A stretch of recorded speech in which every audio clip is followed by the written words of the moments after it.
And let's go. All right. So safety and infection control. All right. Safety and infection control. This is part 3.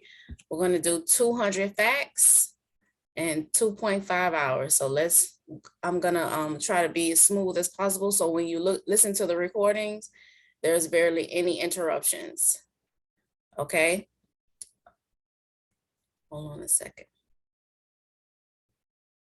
1 second. I got to get my master key. I didn't even get mine.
All right, let's rock. All right, so you'll see here that the emergency response plan is a part of the NCSBN test plan. So I sent you guys 2 copies last night. I sent you the NCSBN test plan and I sent the actual lecture notes. So just really quick, because this is very important. This kind of lets you guys know the importance of, in my opinion, you have to look at your guide. Before you start studying, you got to look at your study guide. So this NCSBN test plan is your study guide. So here we go. All right, check it out. So you have your distribution of content. So it tells you here that management of care is worth 15 to 21%. And then safety and infection control is worth 10 to 16%. It varies, a little, but that's the overall idea. So it's telling you that these guys weigh the most, and in my opinion, they're the easiest to conquer. They are the easiest to me. Okay, before I start getting into physiological integrity, I want to make sure that I have these guys. Before I start here, I'm going to make sure that I master these guys, because they're easier to master. And so someone is telling you, listen, I know it's not cardiovascular. I know it's not telemetry. I know it's not the kidneys. I know it's not the neurological system, but it's still worth a lot. You have to know how to manage your care, and you must know how to keep the patient safe. Okay. So make sure that this is what the series will be over. I mean, it was supposed to be over last week, but I got someone told me that I work with told me to continue with these last 2 lectures. Listen, I just listen when people tell me things. I just listen. I don't know what she knows or what she heard. So I'm just going to continue with these safety and infection control, or safe and effective care environment, to make sure that you guys do really well in these areas. All right. So you have safe and effective care environment. This is safety and infection control and management of care. So why are we stressing these 2? Because they weigh a lot. This one is 18%. This one is 13%. So you're going to get a lot of questions on the board. So next week, we're mastering this guy. It's only 9%. and it's a very difficult 9%. Psychosocial integrity is 9%. Okay, it's a very difficult 9%. That's mental health. Then you have your basic care and comfort, which is your skills. And then what everyone is afraid of, these three. So we have farm, we have potential of risk, reduction of risk potential, and you have physiological adaptation. And look, which one weighs the most? Look what weighs the most. You see that? And we stress out over these guys. But which one weighs the most? You see what I mean? So we have to be strategic when we are studying, because we don't have a lot of time. A lot of us have lives that change from day to day. So that's a good segue for me, guys. Next week, it won't be Saturday and Sunday. Let me tell you why. My job at Cleveland Clinic, they switch me to Fridays, Saturdays, and Sundays. So we have to switch up the days, but I'll let you know after this session is finished. I'll let you know what days. But good news is the recordings are going to be much better. So you will get the recording, and it'll be a faster recording. You don't have to sit through breaks and all of those things. I will do that. And I switched up the worksheet, so the worksheets are much better also. All right, so it won't be Saturday and Sunday next week. All right, it'll be, I'll let you know when we leave this session. All right, I do apologize, but listen, my daughter's in college, so I gotta, hey, you know how that goes. I gotta do what they tell me to do, but I'll make it as painless as possible for you guys. Okay, so you have distribution. This is the distribution. So in my opinion, this is the first place we should go. And then what are we doing? We're doing safety and infection control. So what you guys essentially did for the last 2 weeks is you went through and you broke down every bullet point.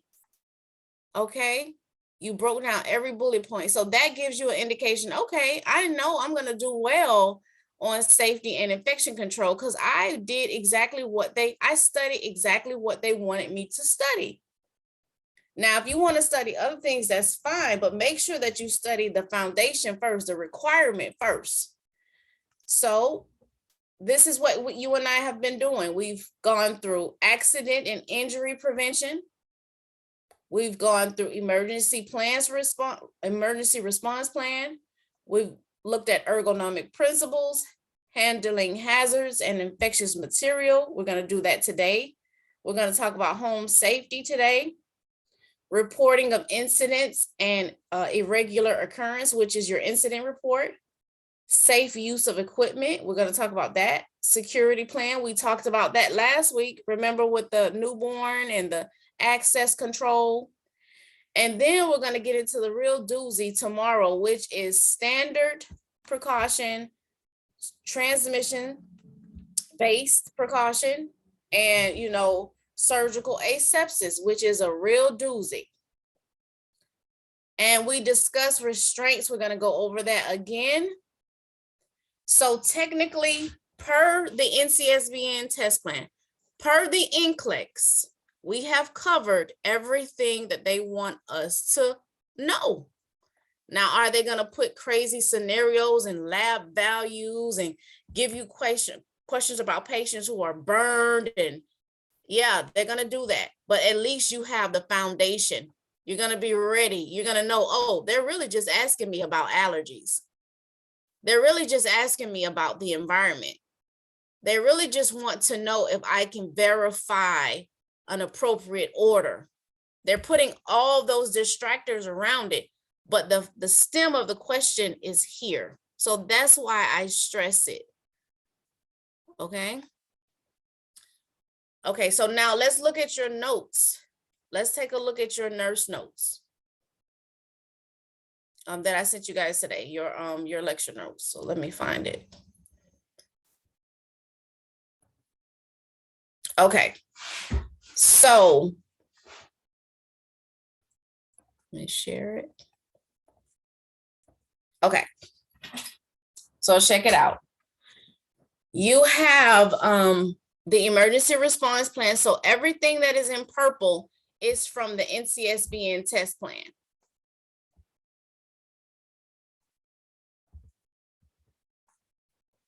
Everything that I put in purple is from the NCSBN test plan. So emergency response plan, that's the NCSBN test plan. They broke it down, we broke it down. Okay, see, emergency response plan. So when you look at the heading, if you ever wonder, no one talked about that in school, or I never heard that, or I want you to feel secure that I got this from the NCLEX. And I know sometimes we don't talk about these things in school. We don't focus on what we should focus on in school. That's why I think a lot of students aren't successful on the board, because we tell them this one thing and it's really this thing. So I just want you guys to know that on the top of the pages that's in purple, everything that is in purple, that is from the NCSBN test plan. Okay. And ergonomic principles, of course. Ergonomic principles. I guarantee you guys won't get that question wrong. And you have handling hazardous and infectious material.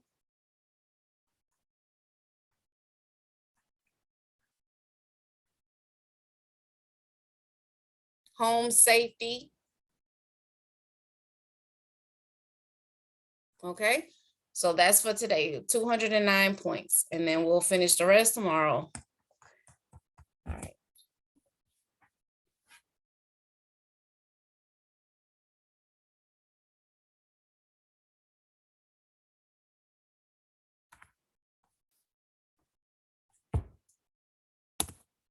All right, so let's go. So emergency response plan. Emergency response plan.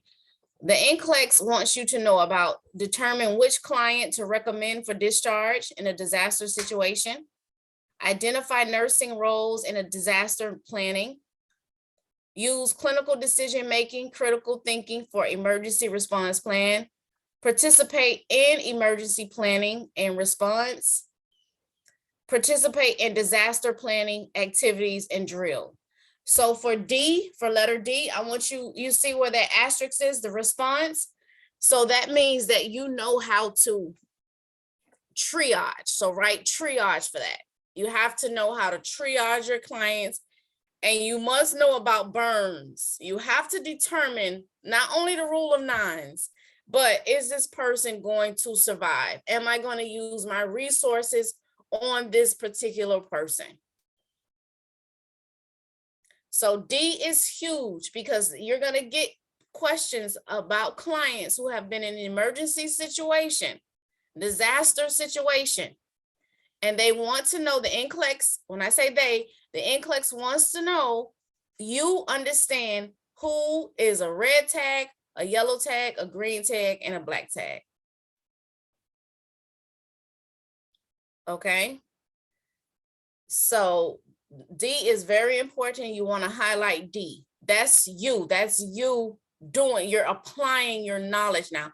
You are an emergency community worker. You're a nurse that is responding to a disaster. D. Okay, so explosive incidents, let me get my notes, can result in burn injuries. It's burns, burn injuries, wounds from airborne fragments, force due to altered air pressure and temperature. So explosive incidents, you're going to get a scenario about an explosive incident. You can possibly get that on the NCLEX. They love it because of burn victims. You have to know which patient is going to survive.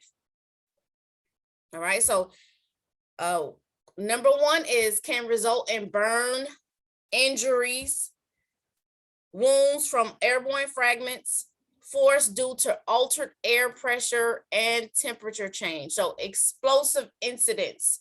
We respond to explosive incidents as nurses. So bomb threat. When a phone call is received, now we're on bomb threats. That's a big thing also. Listen for distinguishing background noises. So you're listening for music, you're listening for other voices, you're listening for traffic, you're listening for airplanes. So listen for distinguishing background voices, background noises.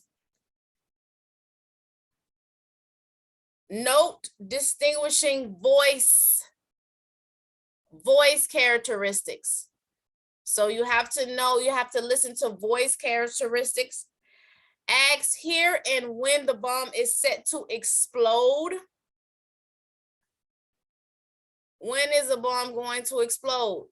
You're basically keeping them on the phone.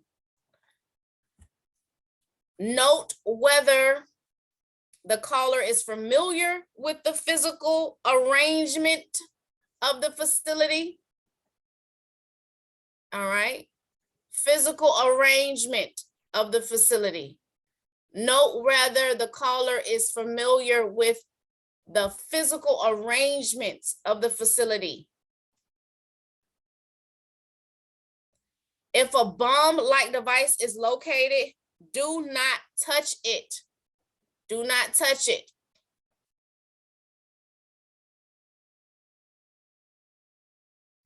Clear the area and isolate the device as much as possible by closing doors. You want to close those doors. Remember, you want to confine. Close those doors. Notify appropriate authorities.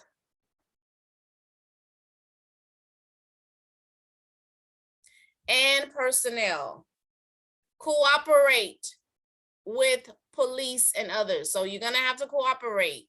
So you have to just get into the mindset of, listen, I'm gonna have to stay here until this is all over. You have to cooperate with the police. Even though you're tired, you want to go home, you have to cooperate. 10, assist to conduct a search as needed.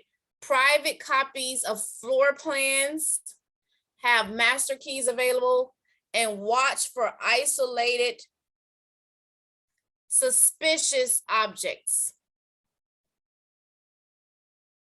Okay, so you're always looking for suspicious objects, like they have those alerts in the airport.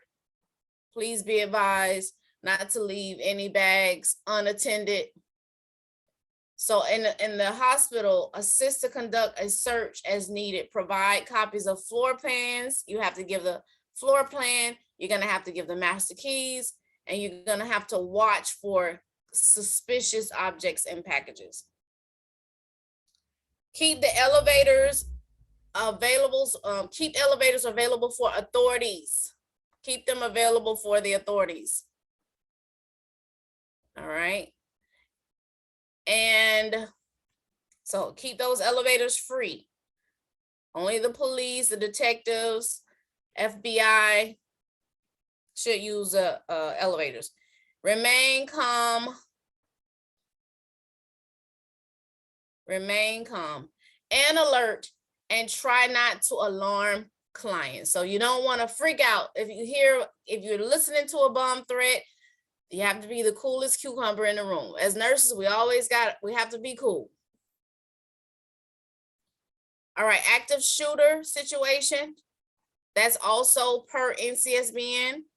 All right, active shooter, that falls under participate in emergency planning and response. So guess what? An active shooter is an emergency situation. Okay. So 3, one or more persons attempting to kill people in a confined area. That's an active shooter. An active shooter, what I learned last week, an active shooter is there to kill as many people as they possibly can in a small amount of time. So most of these killings took place in less than 10 minutes. One even only took 32 seconds with the mass shootings in the US. So 13, one or more persons attempting to kill people in a confined area. 14, evacuate. Evacuate if there is a clear path of exit. Evacuate. Okay. 15, leave belongings behind. Don't take your purse. Leave your personal belongings behind. 16, instruct others to follow, but do not wait for them. Don't wait. 17, prevent others from entering the area. So prevent other people from going into the area of an active shooter. Say, no, go this way. All right, so that's run, hide. Now we're on hide. Hide. If unable to evacuate, you want to hide. If you can't get out of there, you need to hide. But hide yourself. Don't hide yourself in a small space. Nothing that will be so uncomfortable. Think about it like this. If you hide yourself in an area. If the guy gets you, like if the guy if he can see you, you need to be able to fight this guy. So you want to hide, but you don't want to give him the advantage by hiding in a small area that he can just, shoot you. No, if you're hiding, he catch you, it should be a fight. Now, round 2 is fight. So if unable to evacuate, you want to hide. Stay out of shooter's sight. Stay out of the shooter's sight. Find a protected area. Find a protected area. You want to block the doors, lock the doors. Block, you can use nurse's station. You can use patient beds. You can use the crash cart. Block the doors. Block or lock the doors, 21. And 22 is silence the phone and remain quiet. Silence your phones and remain quiet. Fight. So remember, run, hide, fight. You have to remember those 3. Remember, select all that apply. Drag and drop is real. So run, hide, fight. If unable to run or hide, and if danger is imminent, you want to fight. If danger is imminent, you need to fight.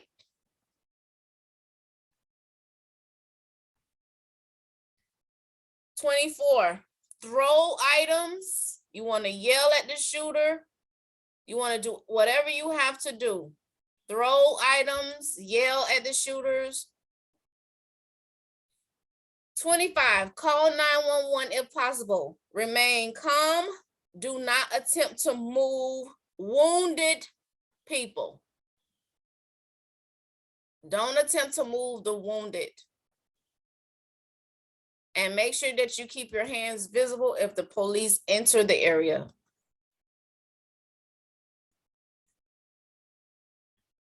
So here we go. Run. Hide. Fight.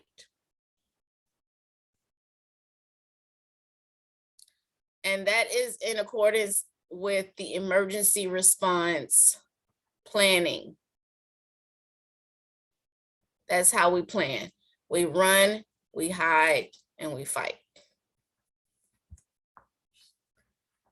Security and disaster plans. All right, remember this disaster plans. This is the NCSBN. They want you to know this, the NCSBN. You have to know about disaster planning if you're going to be a nurse. You're all going to be on teams. You may be on team A, team B, team C, whatever the situation is. You know, as a nurse, you have to be prepared. So 26, all healthcare facilities have security. All healthcare facilities have security plans that include preventative, protective, and response measures designed for identified security needs. Identify. So infant abduction is a huge deal. Letting patients or letting people in that are not, that don't require healthcare is an identified security need. So all healthcare facilities have security plans in place that include preventative, protective, and response measures designed for identified security needs. 27, security issues faced by healthcare facilities include admissions of potentially dangerous individuals, vandalism, infant abduction, and information theft. Theft. So these are the security issues. So security issues faced by healthcare facilities include admissions of potentially dangerous individuals, vandalism, infant abduction, and information theft.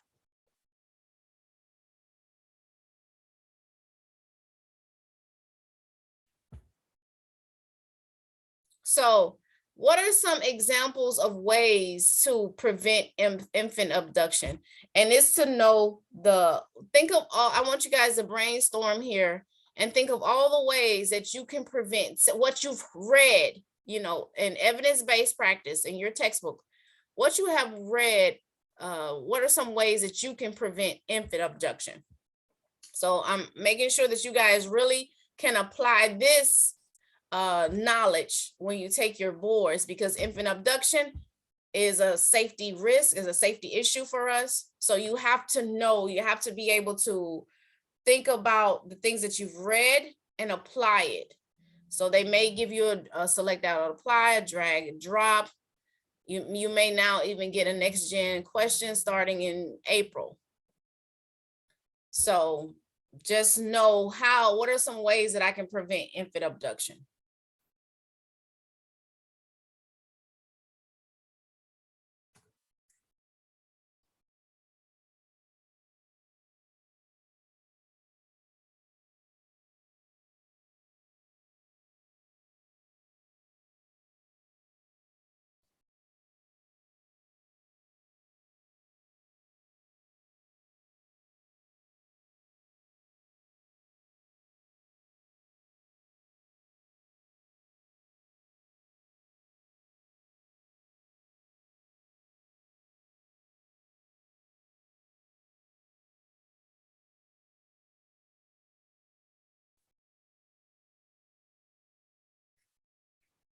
All right. So again, let's talk about emergency response plan, because the NCSBN wants us to talk about it. So in emergency response plan, remember discharge and disaster situation. You have to know the roles, identify your role in a disaster planning.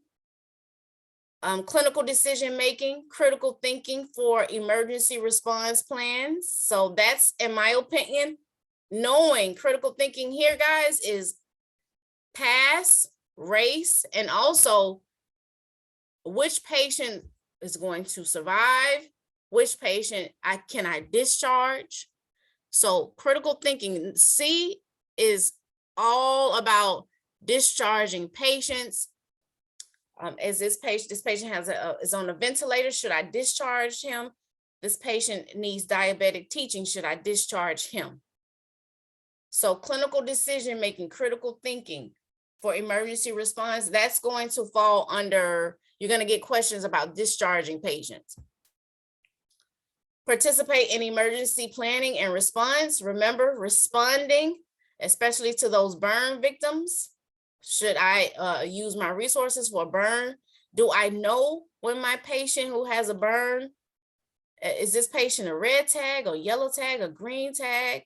Do I really need to really learn about the, I know I have to know the rule of nines. I know that, but when is this patient a red tag? When is this patient a green tag?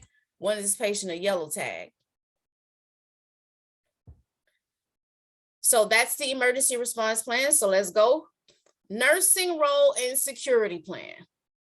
So nurses should be aware that security measures include the following: an identification system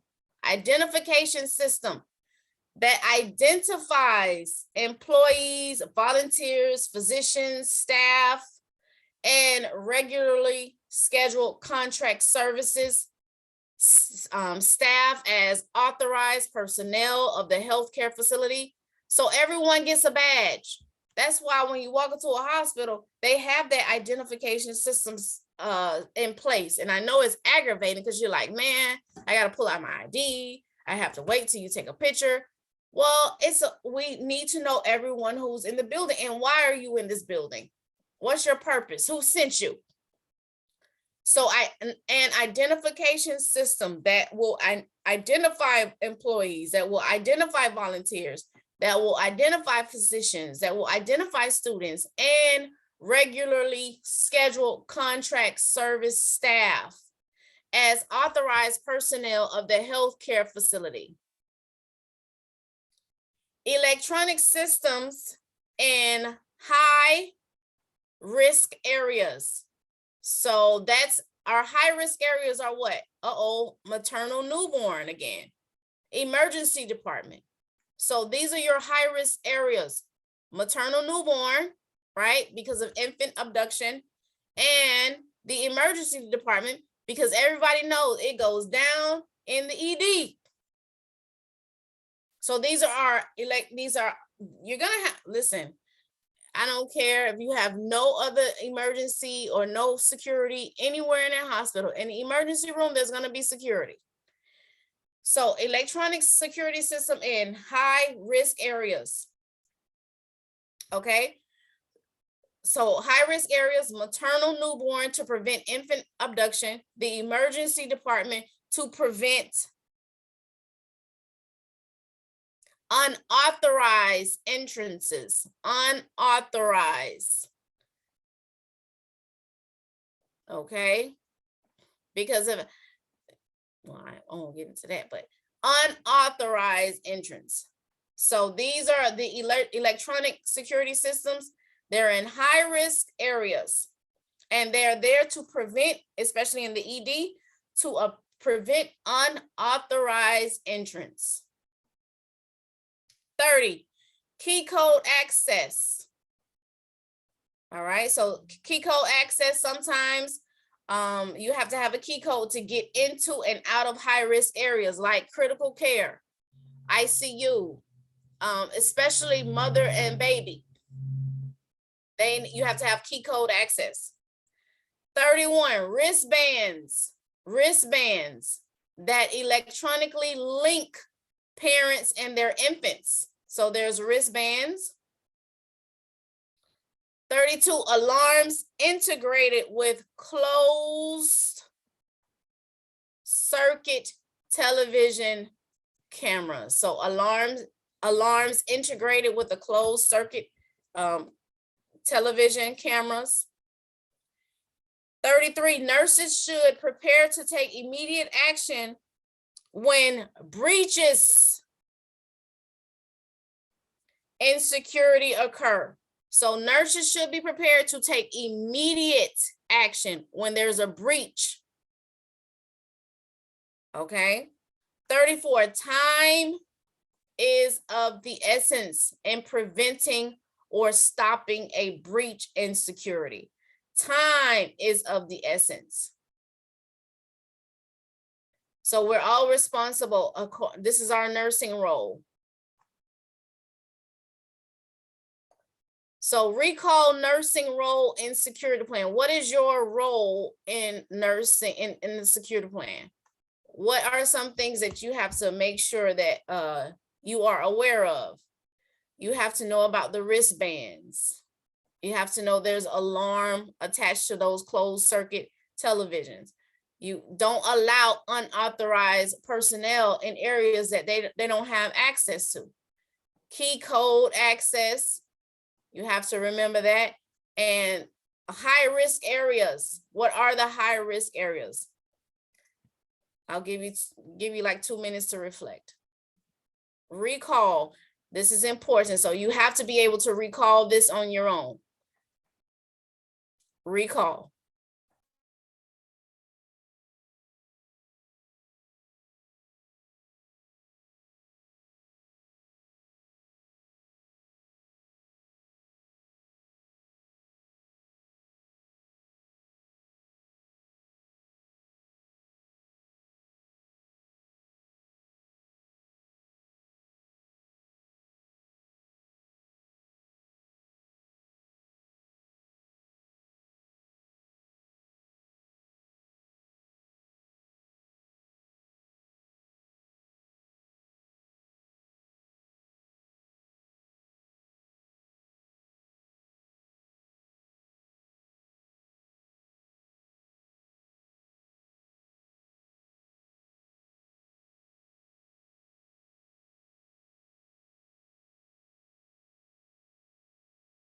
All right, so now again, our favorite ergonomic principles. Ergonomic principles, and we don't like to focus on this, but I'm gonna make sure if you get this question, I'm gonna make sure you know your ergonomic principles. You're not gonna miss this, okay? You gotta trust me on this. So assess client's ability to balance, transfer, and use those assistive devices prior to planning care. Assistive devices, guys. Guess what? As a nurse, LPN, we have to teach about crutches. We got to teach about walkers. We got to teach about canes.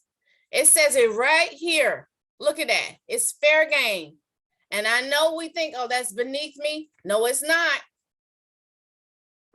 So assess client ability to transfer and use assistive devices prior to planning care. Crutches, walker, and that cane, and the wheelchair. Okay.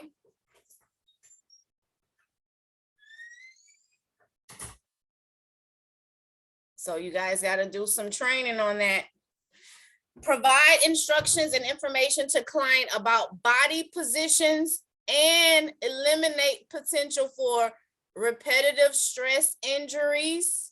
So you have to know about body positions, Fowler's, high Fowler's, Trendelenburg.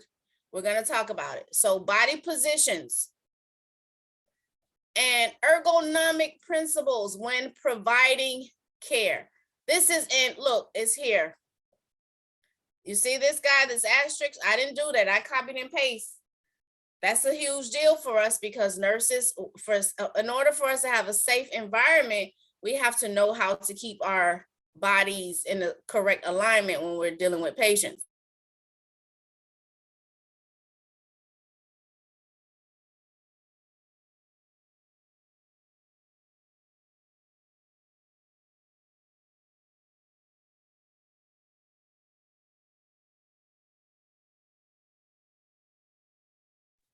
All right.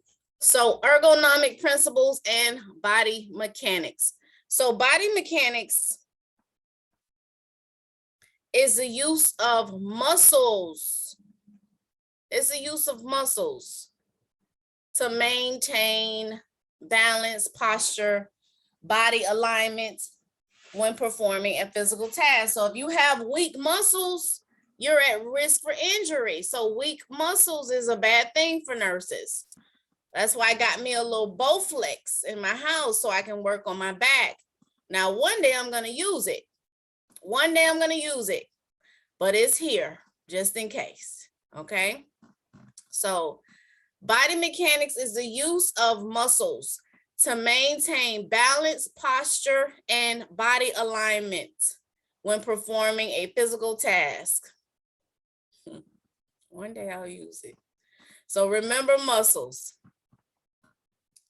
36, nurses use body mechanics when providing care by when we lift and bending.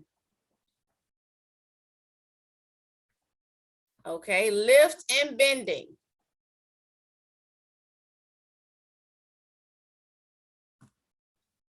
And assisting clients with the activities of daily living. So believe it or not, when we use like when we're giving the patient a bath, or when we are toileting a patient, or if you're feeding a patient, you're using muscles. Okay. So the activities of daily living we're using our muscle groups. When we're lifting, we're assisting clients when we lift clients, and bending and assisting clients with activities of daily living, we're using body mechanics, we're using our muscles. So 36, nurses use body mechanics when providing care to clients by lifting and bending and assisting clients with the activities of daily living.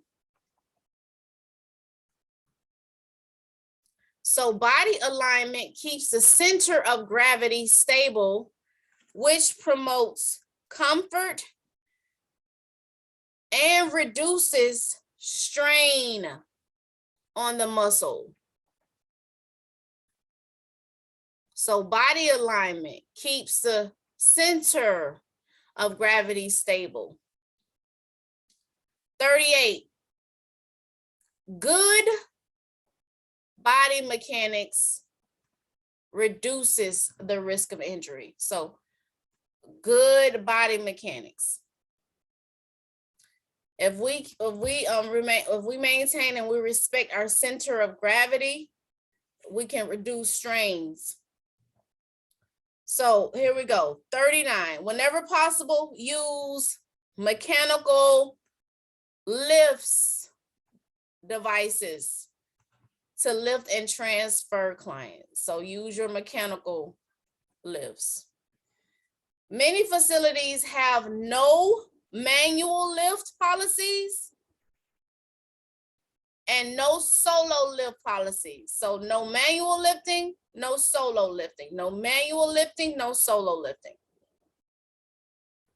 So again, here's our center. These are pictures of center of gravity, like give us a little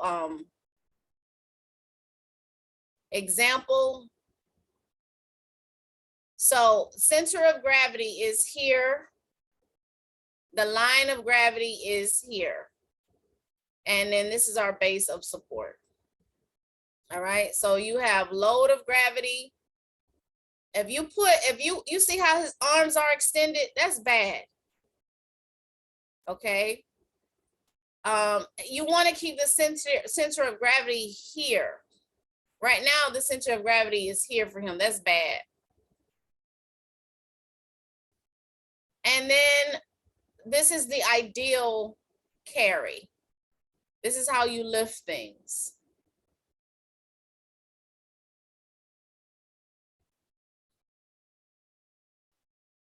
So 41. The center of gravity is the center of mass. So the center of gravity is the center of the mass. You see the center of gravity is here. Center of gravity. Center of gravity is the center of mass. To lift an object, it is essential to overcome. You want to overcome the weight of the object and to know the center of gravity. So you want to overcome and you have to know where the center of gravity is. So this guy here, B, he is not overcoming the center of gravity. The center of gravity, this object is going to get him. This object is going to win. So this guy, this is the way that you overcome lifting an object. You want to make sure that you're in control. So if you stand like this, you're in control. Look at his feet. Look how one is forward and one is back. You see? So to lift an object, it is essential to overcome the weight of the object and to know the center of gravity of the object. 43. When the human body is in the upright position, the center of gravity is the pelvis. All right, when the human body is in an upright position, the center of gravity is the pelvis. When an individual moves, the center of gravity shifts.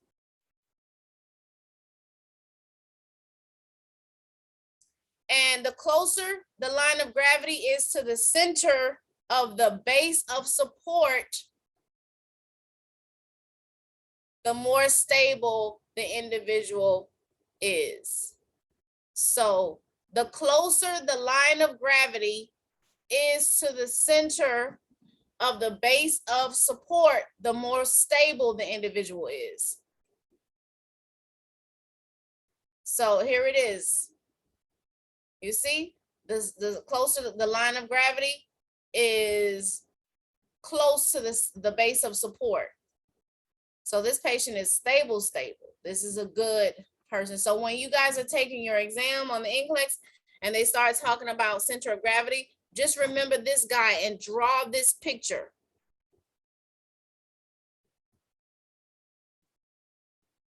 All right. So 46, the vertical line from the center of gravity must fall through a stable base of support in order to maintain balance. So the vertical line from the center of gravity must fall through a stable base of support in order to maintain balance. So the vertical line, you see, the vertical line is falling through. Look at it, you see, it's right directly in the center. So this is a good base of support. This is a very good example, guys, to maintain balance. This is a very good example. Now, to lower the center of gravity, bend the hips and knees. You see, there's a little picture here. You want to bend. Bend the hips and the knees. So this is bad. You see, that's bad. This is good. You see how he bends the hips and the knees.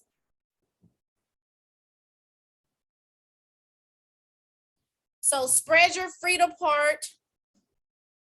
Spread your feet apart to lower your center of gravity and broaden your base of support. So you want to broaden your base of support. So spread your feet apart to lower your center of gravity and broaden your base of support. So you see, he spread his feet apart to broaden his base of support.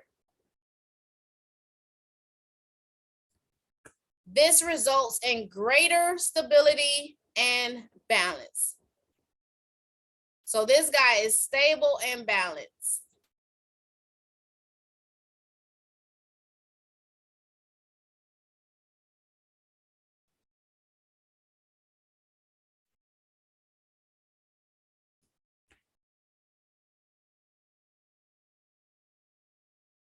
All right, ergonomic principles again.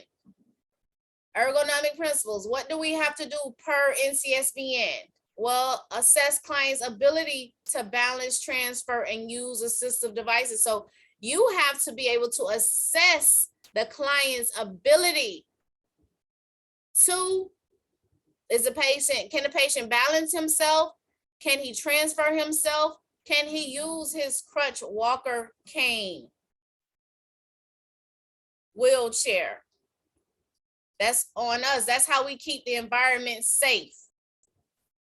Provide instructions and information to client about body positions that eliminate potential for repetitive stress injury. So we have to be able to tell them how they should sit and to maintain good posture.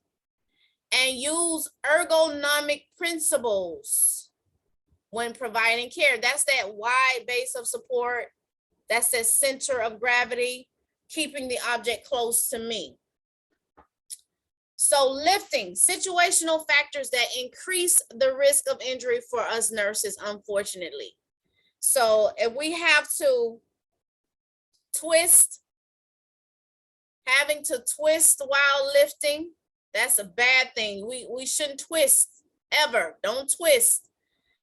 Lifting in small spaces, what we do, we lift in small spaces. We're trying to maneuver in that room that's not too big. Lifting while arms are extended,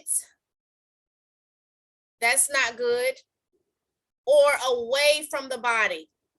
We shouldn't be lifting while arms, oh wait. No, hold on, rewind. 52. Sorry guys, rewind. 52, lifting while kneeling or sitting. Lifting while kneeling or sitting. That's too much strain. I don't know how kids do it, but we don't live in that world anymore. No lifting while kneeling or sitting. And a situational factor that increases the risk of injury are lifting while arms are extended away from the body. That's bad. This guy here, lifting while arms are extended from the body. That's a situational factor to get this guy in trouble. And you're not supposed to, if you're kneeling like this gentleman here, he shouldn't, this is good for providing care, but he shouldn't lift anything like this. This is not a good position to lift. It's a good position to work, but not lift.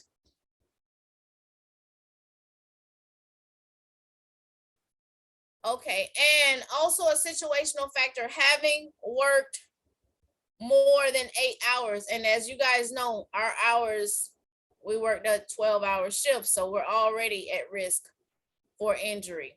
That's a situational factor. So this is our nurse here, and I'm certain she works more than 8 hours, so that puts her at risk for injury.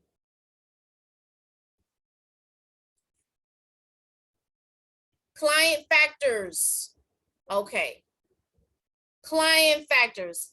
What did the client, like what's going on with the client that puts me at risk?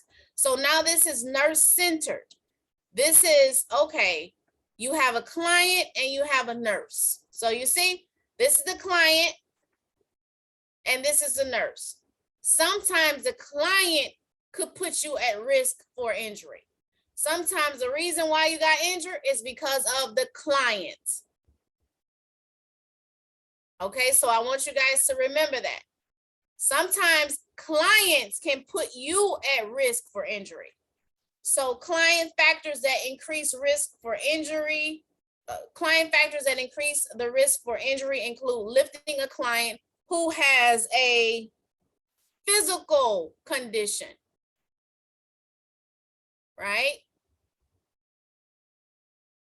That affects their ability to be moved. Pain, presence of drains, or is combative or uncooperative. So if you have a combative patient, if you have an uncooperative patient, if you have a patient who has a physical injury, if you have a patient who has drains, if you have a patient that has that chest drain, listen, that can put you at risk. 56, use the major muscle groups to prevent back pain and strain and tighten the abdominal muscles to increase the support of the back muscles. So use the major muscle groups to prevent back strain and tighten the abdominal muscles to increase support. So this is one of the ways that you and we can decrease back injury is tightening our abdominal muscles.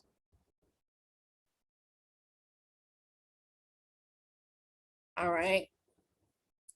Distribute your weight between the large muscles of the arms and legs to decrease the strain on any one muscle group and avoid strain on smaller muscles. So you have to learn how to distribute your weight between your larger muscles. Just think of that gentleman that we just saw in this picture here. Just think of him. This is how you want to position yourself at all times. All right, and you want to decrease a strain to your smaller muscles. You want to use your big muscles, and look how big that abdominal muscle is. 58, when lifting an object from the floor, flex your hips, knees, and back.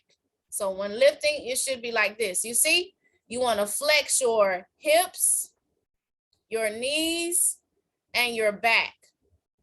So flex hips, knees, and back. This is how you lift an object and reduce risk of injury.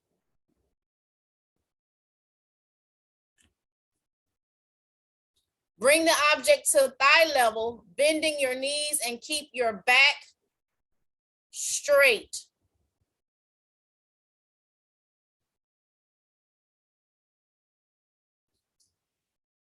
Stand up while holding the object as close as possible to your body, because you want to bring the load to the center of gravity to increase stability and decrease back pain. So this gentleman here, you see how he has the object close to his body? You want to bring that object up and put it as close to your body to decrease, to increase stability and decrease back strain. Use assistive devices whenever possible. So you have to use assistive devices and also seek assistance whenever needed. So this is your assistive device. You have to learn how to use this bad boy. Good luck. So use assistive devices whenever possible and seek assistance whenever. This is the #1 rule. I want you guys to put this in red. You have to use your assistive devices to prevent strain. Use assistive devices if lifting more than 35 pounds. Use assistive devices if lifting more than 35 pounds.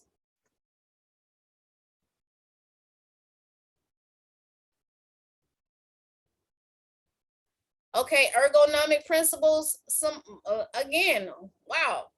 Look how many times NCSBM talks about ergonomic principles. Assess client's ability to balance, transfer, and use assistive devices prior to planning care. So you're gonna plan care for a client for crutches, but he doesn't know how to use a crutch. I don't know how to use a crutch. I don't know how to use a walker. If I had to use God forbid, if I had to use a crutch or a walker, I don't know how to use it.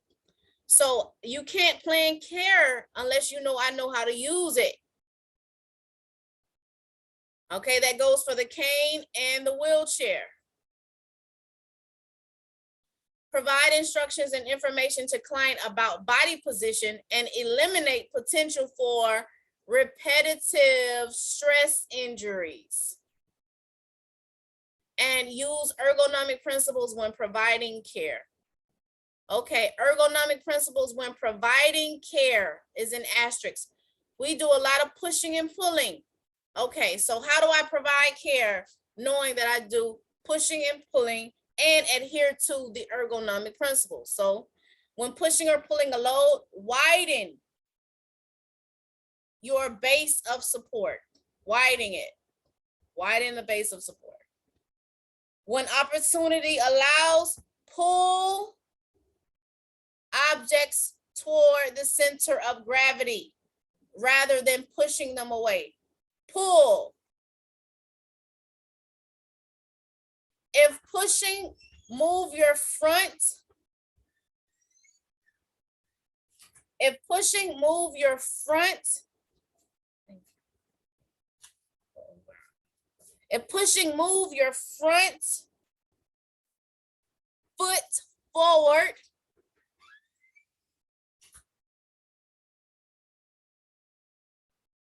You see?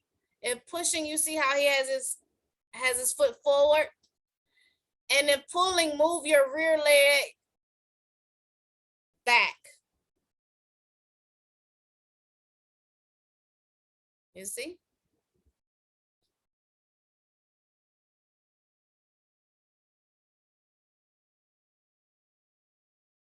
So if pushing, move your front foot forward, and if pulling, move your rear leg back.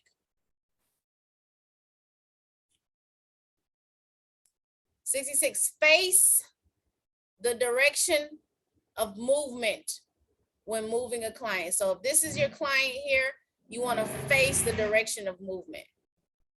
So if you have to push your client over here, you should be standing here because you want to pull. And then I'm going to pull them over.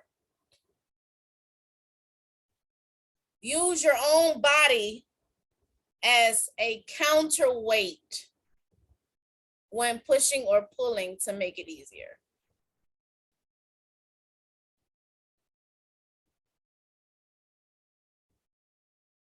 All right, so remember these pictures here. You see how he's carrying it? He has it close to his body. He's pushing, he has one front leg forward, and then he has one leg back. So you have to remember these images. Okay. 68, slide, rolling, and pushing require less energy than lifting and offer less risk. Okay, so sliding, rolling, and pushing require less energy than lifting. So you have to lift, you need to get the assistive devices for lifting. 69, face the direction of movement. Face the direction of movement. Avoid twisting your thoracic spine and bending your back while your hips and knees are straight. So you see, twisting, avoid it. No, ma'am. Avoid twisting your thoracic spine and bending your back while your hips and knees are straight. So you don't want to twist your thoracic spine.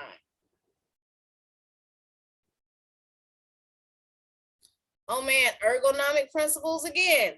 So assess client's ability to balance, transfer, and use those assistive devices prior to planning care. So I can't plan for a wheelchair or a cane if the client doesn't know how to use it. I have to provide instructions and information to client about body positions that eliminate potential for repetitive stress injuries. And I have to use ergonomic principles when providing care. So that comes along. Should I twist when I'm providing care? Should I twist my thoracic spine? No. So transfers and use of assistive devices. So the first thing you want to do, evaluate each situation and use an algorithm to determine safest method. So the algorithm may be, okay, you're going to stand over here. I'm going to stand over there. You're going to do this and I'm going to do this. So evaluate each situation and use an algorithm to determine the safest method to transfer or move the client. Answer these questions. Can the client bear weight?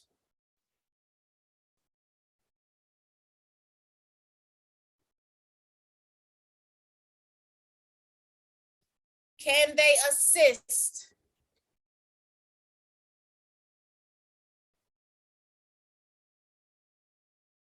Are they cooperative?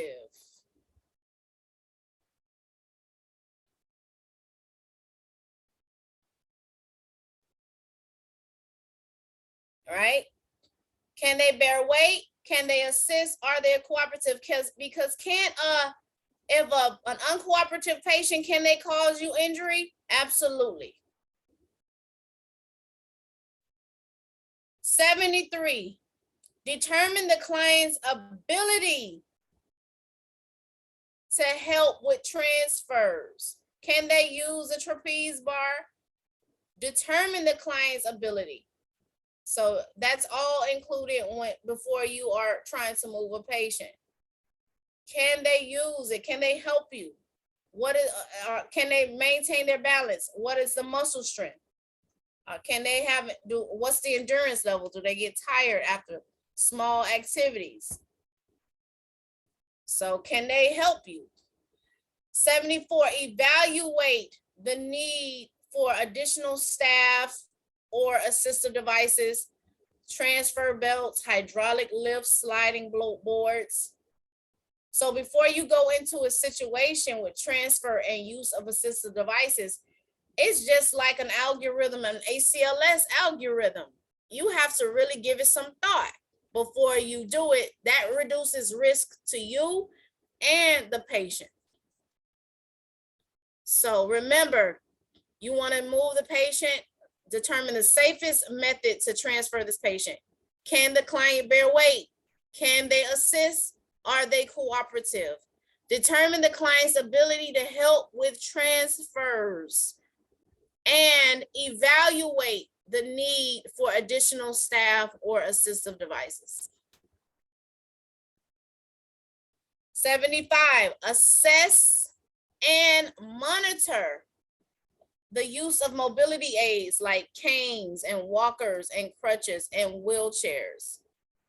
All right, you have to assess and monitor, assess and monitor. So in order for me to assess and monitor, I have to know how to use it.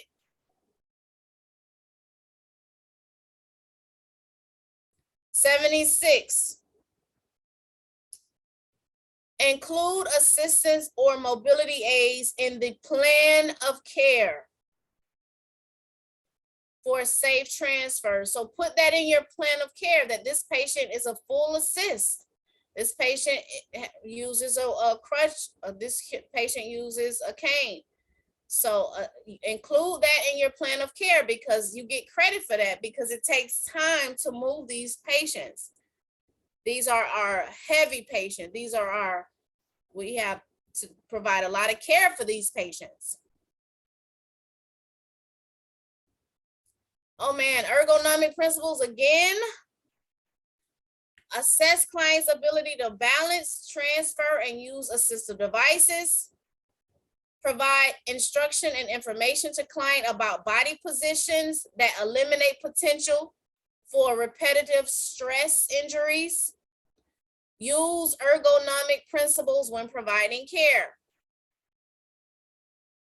Use those ergonomic ergonomic principles, so no twisting. And we have to know about the center of care, center of gravity. So guidelines for preventing injury. How do we prevent injury? All right, okay, look, it says here, eliminate potential injuries. Guidelines for preventing injuries. So we have to know the facility can also help prevent injury. The facility's policies are there to help prevent injury. So know your facilities policies for lifting and safe client handling. They may say no solo lifts. They may say Hoyer lifts only. So that should help. If you know your policies, someone who knows a lot, they say, hey, I'm going to put this in place for you so you don't have these back injuries. So know your policy, your facilities policies. Having one or more staff member assist with positioning clients. That's always good. Moving them up in a bed is a significant cause of back pain and injury. Moving them up in a bed.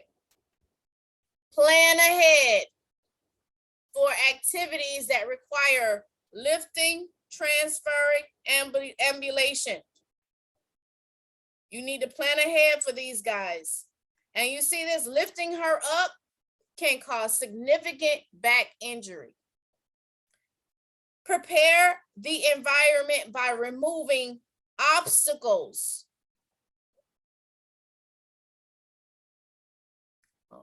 Obstacles prior to the procedures. So remove all obstacles, remove that bedside table, remove everything, remove the wheelchair, remove it.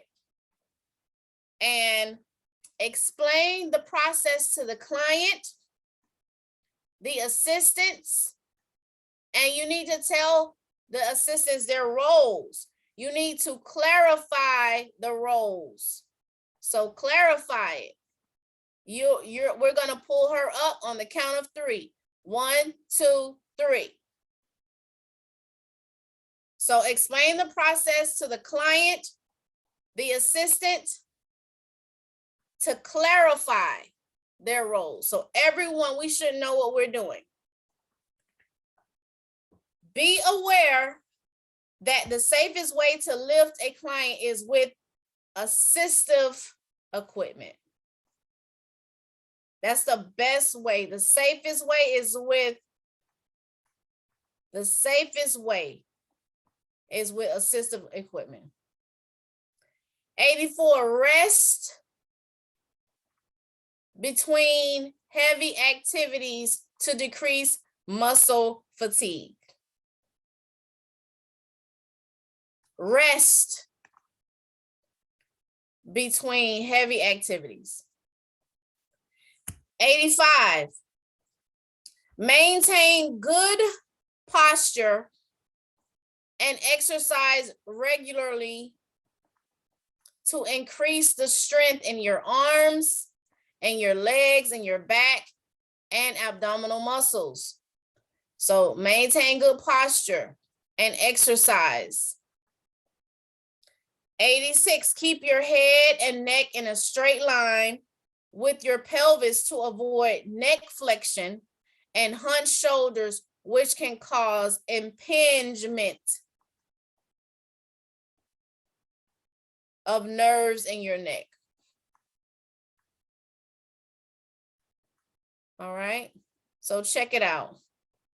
You see, you want to make sure that you keep your head and neck in a straight line.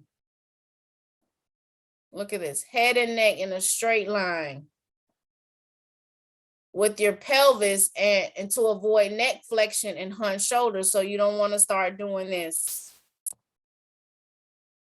because this can cause impingement of your neck, the nerves in your neck. Okay. So this is ideal. 87, use smooth movements when lifting and moving clients to prevent injury. Smooth.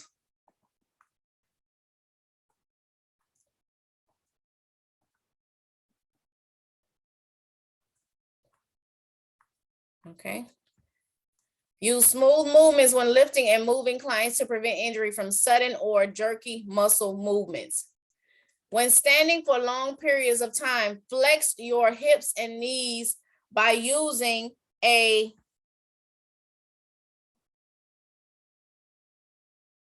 footrest.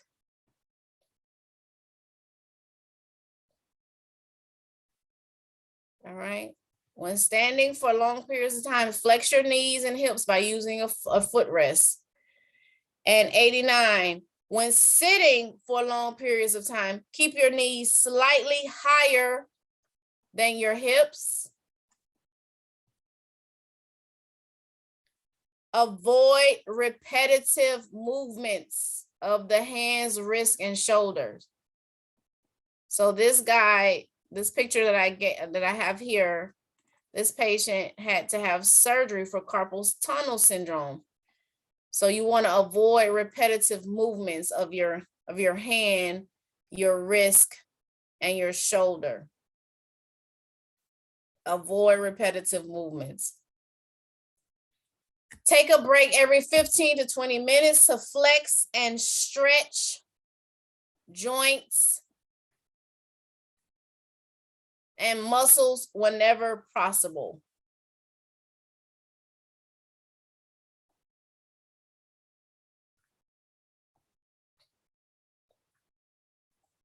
So take a 10 to 15 minute break to stretch.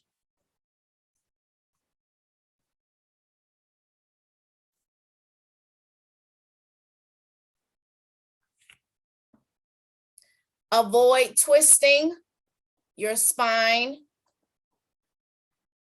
or bending at the waist to minimize risk of injury. So avoid twisting.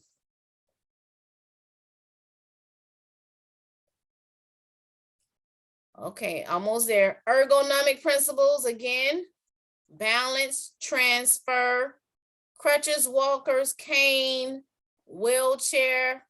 Do they know how to use it correctly? And provide instruction and information to client about body positions that eliminate potential for repetitive stress injuries. This right here is a repetitive stress injury. This is one of them. So we want to make sure that we're educating our clients. Now we're talking about our clients, and use ergonomic principles when providing care. So no twisting and no bending at the knees, at the waist. So positions, these positions could help our clients provide instructions and information to client about body positions that eliminate potential for repetitive stress injuries. That can be also, guys, we want to protect our client from pressure ulcers. All right. And we want them to make sure that they're in the most comfortable position, because they're going to be in this position for a very long time. So the client, bed and client positions. So let's talk about it. So the client lies supine. This is semi-Fowlers. You're going to put this in red. Semi-Fowlers. Let's use another color. Semi-Fowlers now. So how does semi-Fowlers look? Typically 30 degrees. 30 degrees. 30 degrees, guys. The client lies supine with the head of the bed elevated 15 to 45 degrees. So this is an order. Sometimes a patient, the doctor will tell you, put the patient in semi-Fowlers. You have to remember it's 15 to 45 degrees. Typically 30. So 15 to 45, but typically 30 degrees. This position prevents regurgitation. It does. Prevents regurgitation of enteral feedings and aspiration by clients who have difficulty swallowing. Putting a client in a 45-degree angle, guys, can prevent regurg. It also promotes lung expansion for clients who have dyspnea or receiving mechanical ventilation. It does help with lung expansion. Putting someone in that position, it helps. Now, the Fowler's position, the Fowler's. The client lies supine with the head of the bed elevated.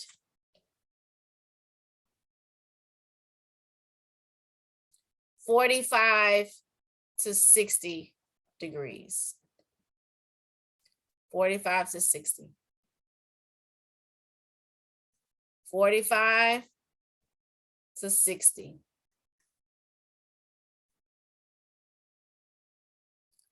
That's our Fowler's. Fowler's. This is our semi-Fowler's.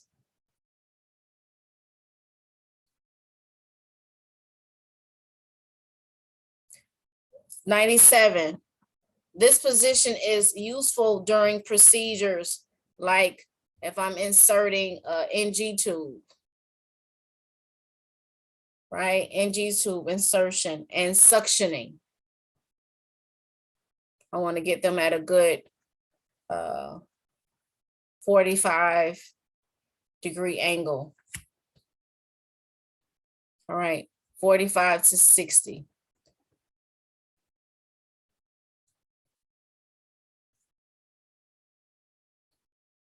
Okay.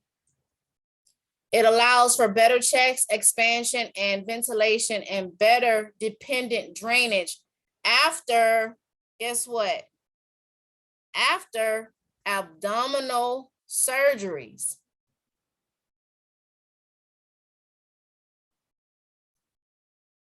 Who knew that this 45 to 60 is good for abdominal surgeries?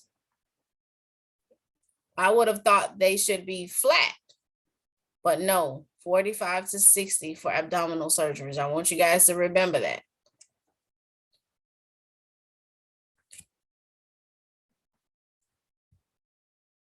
The client lies supine with the head of the bed elevated. This is a high Fowler's, I'm sorry, high Fowler's. This is your high Fowler's. The client lies supine with the head of the bed elevated 60 to 90 degrees. That's a high Fowler's.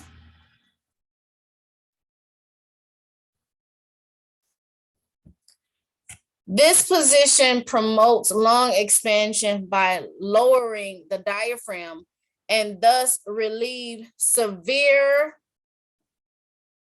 dyspnea. So severe dyspnea, severe dyspnea.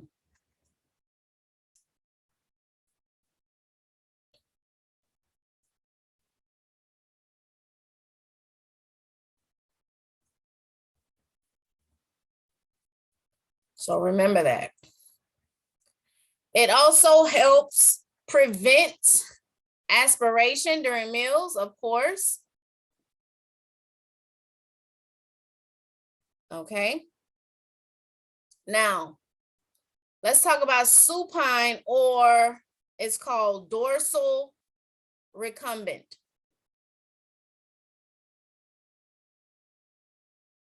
This is another position that we have to make sure our patient, did you guys notice how every last position was attached to a safety issue? Like feedings, aspiration, lung expansion for dyspnea. All right, you have clients who have NG tube suctioning or suctioning or abdominal surgery. All of these positions are for safety also. Positions, so you got to know your positions. So don't overlook learning your positions because they're attached directly with safety. Am I correct? So make sure you know your positions. And now we're going to talk about this supine or dorsal recumbent. But remember, we're still talking about safety issues. So safety, we still have to. Now, this is a real doozy because of what? Pressure ulcers. This patient is at risk for pressure, supine or dorsal recumbent. So the client lies on their back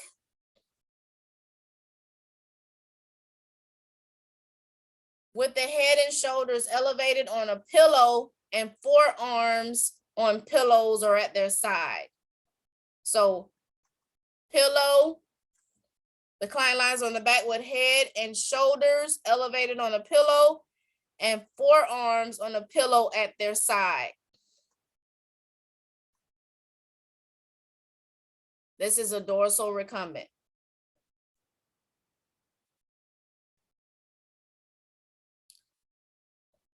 So I put the picture kind of like, I put the wrong picture, so just sorry about that.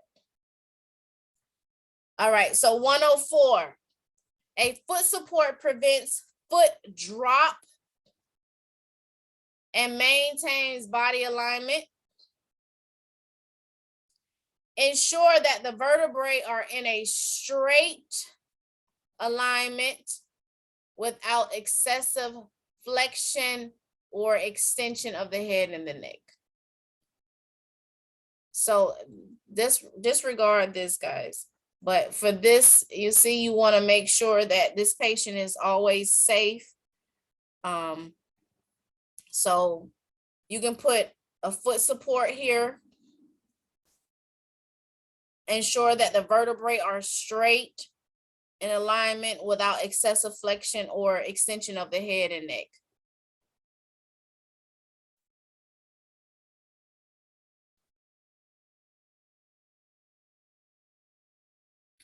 Ergonomic principles again.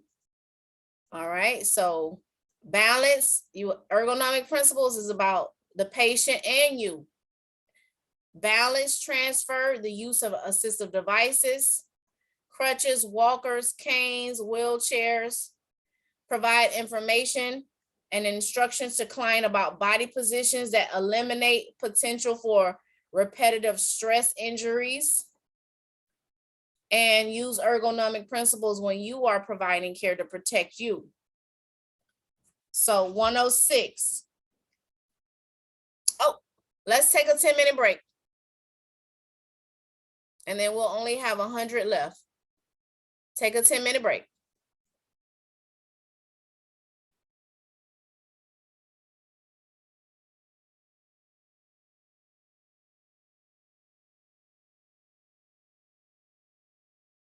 All right, return at 12:14.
All right, guys, everybody ready?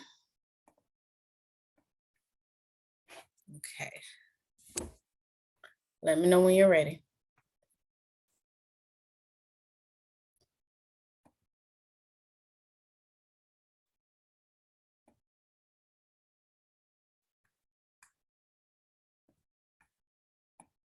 All right, guys. Okay.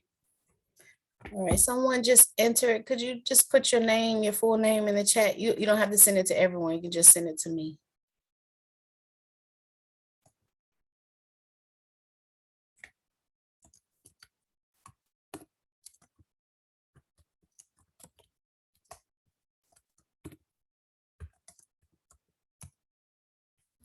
All right, so let's go.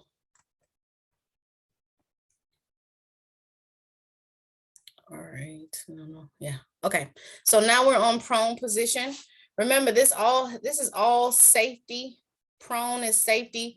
We want to make sure that we educate our clients, and we have to know the issues, the safety issues that come along with putting our patients in these positions, okay? So 106, pull up my notes. All right, 106. The client lies flat. Oh, okay, gotcha. All right, the client lies flat on their abdomen and chest. All right, abdomen and chest. So remember that the client lies flat on their abdomen and chest with the head to one side and back in correct alignment. So this is the prone position. But remember, we're always concerned about pressure ulcers. All right. So this is the prone position. A pillow may be placed under the leg. You can put a pillow under the leg. This promotes relaxation by permitting some knee flexion and dorsiflexion of the ankle. This promotes relaxation. All right. 109. This position promotes drainage from the mouth after throat and oral surgery. It does promote drainage. Remember, drainage. But inhibits chest expansion.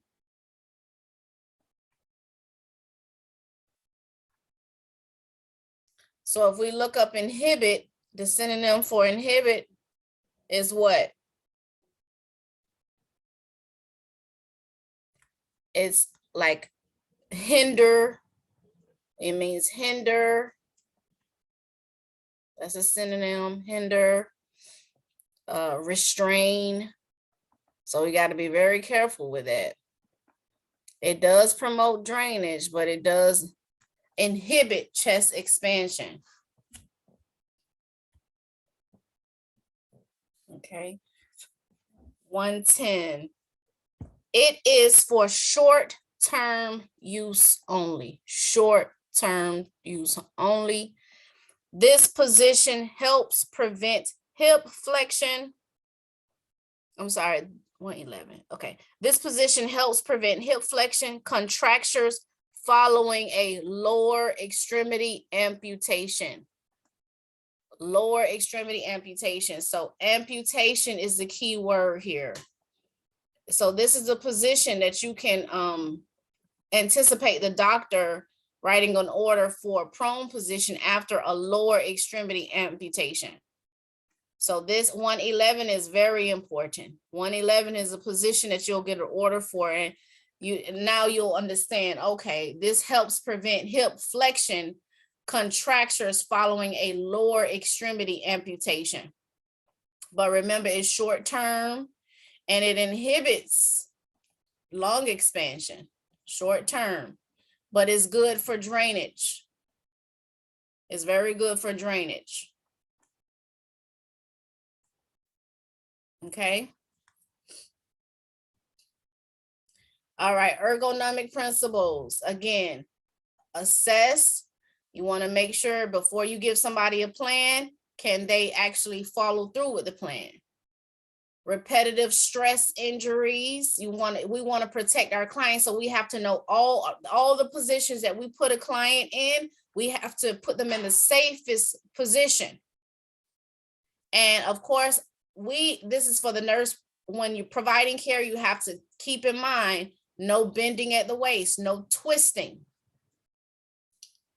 Okay, so we have lateral or side lying position. This is for the patient. How do we keep the patient safe that is in a lateral or side lying position? Or when do we use a lateral or side lying position? So the client lies on their side with most of the weight on the dependent hip and shoulder, and the arms in flexion in front of the body. So again, the client lies on their side with most of the weight on the dependent hip, shoulder,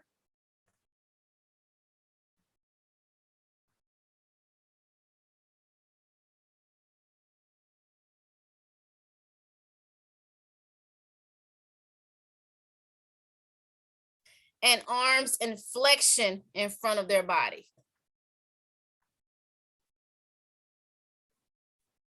So that's the side lying position. All right, so the client lies on their side with most of the weight on the dependent hip and the shoulder, with the arms in flexion in front of the body. They should have a pillow under the head and neck, upper arms and legs and thighs to maintain body alignment.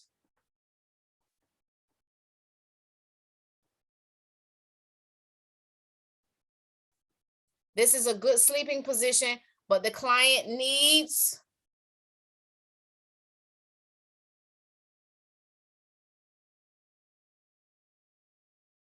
turning regularly.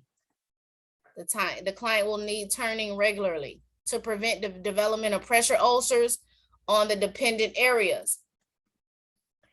A 30-degree lateral position is essential for clients at risk for pressure ulcers, so semi or semi-prone. So this is a lateral position is essential for clients at risk for pressure ulcers. So pressure ulcers.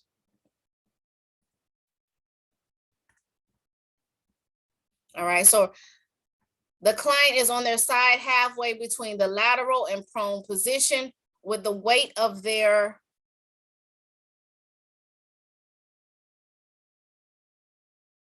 anterior ilium, humerus, and clavicle, with the weight on their anterior ilium.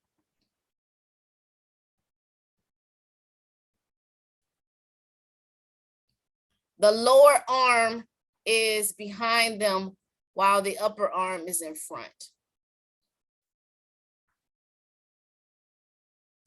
So remember, okay, let me continue. And 18, both legs are in flexion, but the upper leg is flexed at a greater angle than the lower leg and the hip as well as the knee. So both legs are in flexion, but the upper leg is flexed at a greater angle than the lower leg at the hip as well as the knee.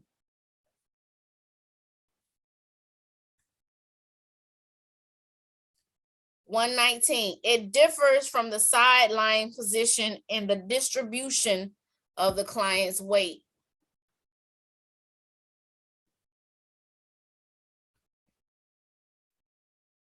And this is a comfortable position for many clients. It promotes oral drainage.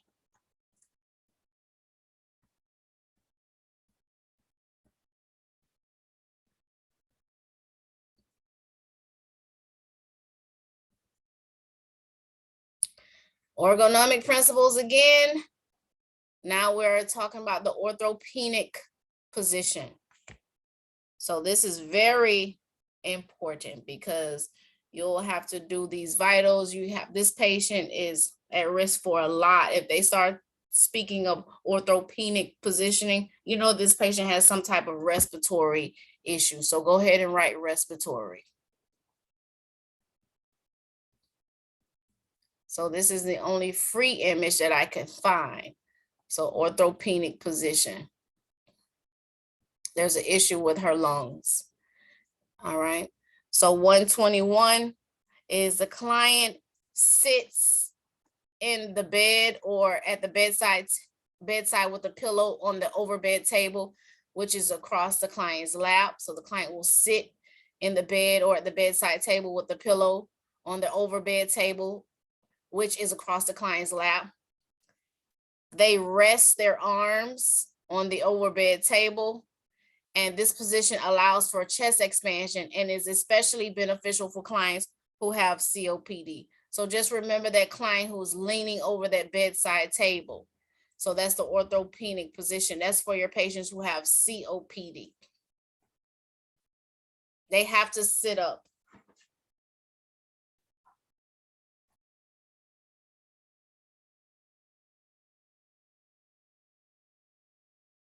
Actually be resting over the bedside table. And then you have your Trendelenburg position, 124. The entire bed is tilted with the head of the bed lower than the foot of the bed. So this is, the head of the bed is lower than the foot of the bed. So Trendelenburg, here you go. The head is lower than the foot if you're a visual person like me. So that's the head and that's the foot. So the head is lower than the foot. This position allows for chest. This position facilitates postural drainage and venous return. So this is your patient who has a low blood pressure, low BP. This is for your patient who has a low BP.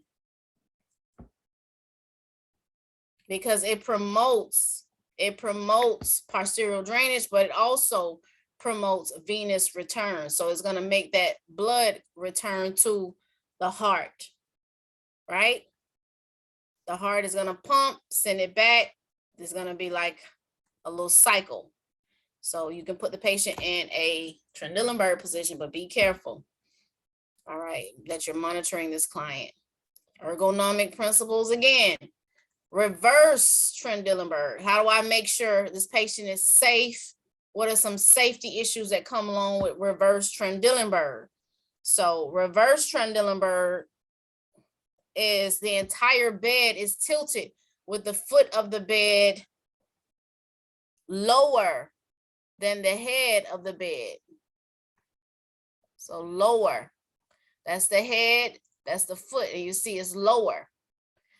This position promotes gastric emptying.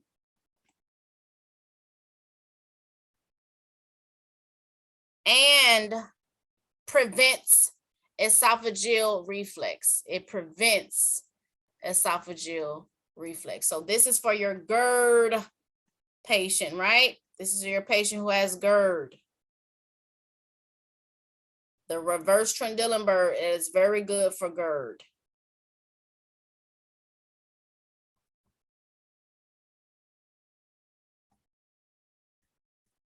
Ergonomic principles again. Balance, transfer, assistive devices, providing information about body positions using ergonomic principles. So the modified Trendelenburg position is the client remains flat with the legs. The legs are going to be above the level of the heart. So you just kind of elevate the legs. So the client will remain flat with the legs elevated. The legs will be elevated. And then this is the heart. Okay. This position helps prevent and treat hypovolemia.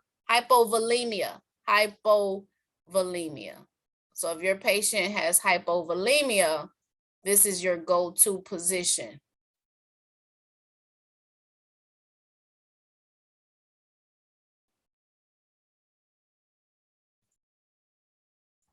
If your patient has hypovolemia, this is your modified Trendelenburg. It helps.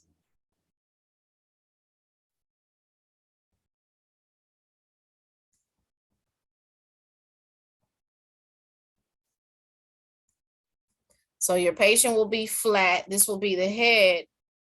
Well, this is the head, this is the heart. And you want to make sure you elevate those legs so you can put like pillows here. And that's for hypovolemia. Or your dehydrated patient. You could just go ahead and that's a nursing intervention that you can do.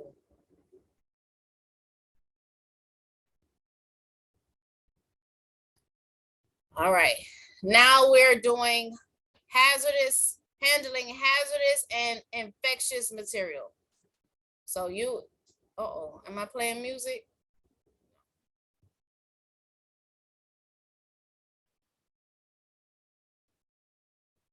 Hold on 1 second. I have to do something with my background.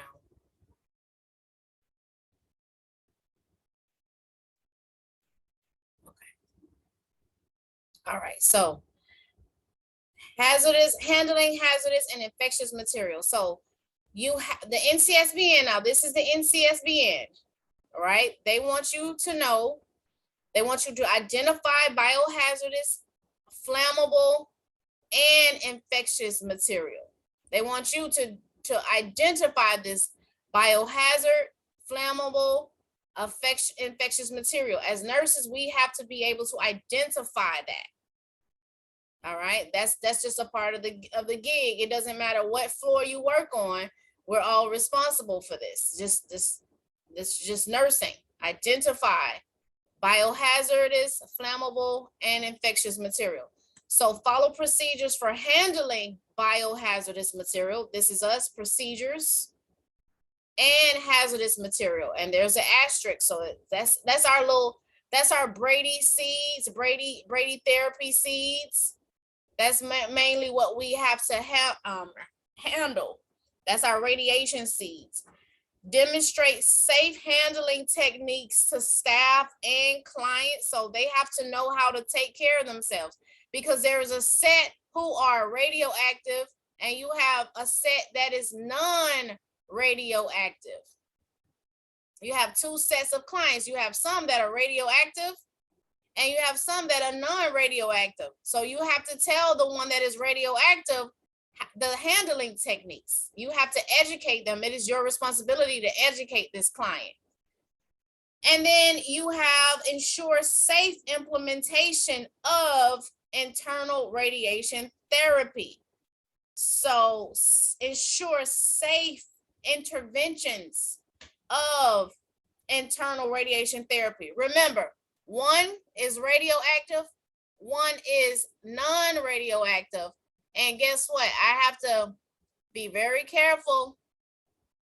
I have to educate this client because some things can go wrong, like they can become dislodged. Okay, so 130. Brachytherapy describes internal radiation that is placed close to the target tissue. So brachytherapy, all right? Brachytherapy, there we go. We're right into it, brachytherapy. Let's just keep it real, okay? It describes internal radiation that is placed close to the target tissue. There you go. So when I think about brachytherapy and I go back to the NCSBN, like what is it that you want from me to learn about this? Okay. They want you to demonstrate safe handling techniques. They want you to ensure safe implementation of the internal radiation. So brachytherapy is where it's at. This is pretty much the stem of your questions, brachytherapy. All right, so this describes internal radiation that is placed close to the target tissue.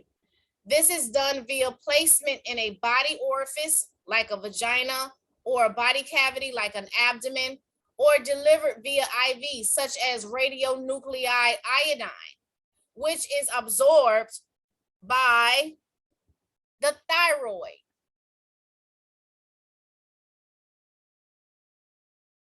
So safe implementation of iodine, it is making sure that the patient isn't allergic to it, right? Safe implementation is checking for allergies and also educating them about how they're going to feel afterwards, and drink fluids. So the implementation, the safe implementation is allergies, educate the patient. Listen, you're gonna feel flushed. You may feel a warm sensation as I inject this iodine. And afterwards, I want you to drink plenty of fluids. But the number one priority for safe implementation is allergies when it comes to the IV. So let's go back. Let's recap. Brachytherapy, it is done via placement in a body orifice like the vagina or the abdomen, or delivered via IV, as with radionuclide iodine, which is absorbed by the thyroid. And there's the issue. Safe implementation, IV. 132, brachytherapy provides radiation to the tumor and a limited amount to surrounding normal tissue. So brachytherapy, all right, is going to provide that radiation to the tumor and surrounding normal tissues. Most clients remain in a medical facility until brachytherapy is complete. Why? Because I am radioactive, baby. I am radioactive and the public ain't ready for me. 133, most clients remain in the medical facility. Okay. 134, clients who receive seed implants might go home with implants. So seed implants, they can go home. They stay for so long, and but there's stipulations to these seed implants. If you go home, remember, this is your nursing interventions. So I want you to write NCLEX. I'm giving it to you, NCLEX. So they're gonna ask you about the interventions when this client goes home. Okay, how do we keep the client safe, the family safe, the environment safe, right? So it's education. So 134, clients who receive seed implants might go home with the implants, but that's all well and good. But for nurses now, this is our NCLEX question. How do we educate the client and the family to make sure everyone is safe? 135, the client excretions are radioactive until the isotope has been completely eliminated from the body. So the client excretions are radioactive. And we know what excretions are, right? So this is number one. I got to make sure everyone is aware of this. And they have to tell, especially if they have kids, they have pregnant women at home. Listen, your excretions are radioactive until the isotope has been eliminated. 136, ensure no one touches the excretions. So no one should be cleaning up your excretions. You need to clean it up. Don't have your pregnant wife, don't have your kids because you are radioactive. Ensure no one touches the client excretions. 137, nursing interventions. Place the client in a private room. That's how we keep everyone safe, because remember, we're dealing with safety now, safe and effective care environment. So place the client in a private room, keep the door closed as much as possible. Place a sign on the door, warning of radiation source. Wear a dosimeter badge. They have to wear that film badge that records personal amount of radiation exposure. Limit visitors. Limit visitors to 30 minutes. 30-minute visits, that's huge, 30 minutes. And visitors maintain a distance of 6 feet from the source. And guess what? If they're going home, same thing applies. Put the client in a room away from everybody. Keep the door closed. Place a sign at the door. I think they do give film badges. They'll put the film badge on the room door. And if they're gonna have a visitor, if someone's gonna peep in, if someone's gonna come and peep in like the door, they have to remain 6 feet. So sometimes if they have a huge house, they have to go on the other side of the house.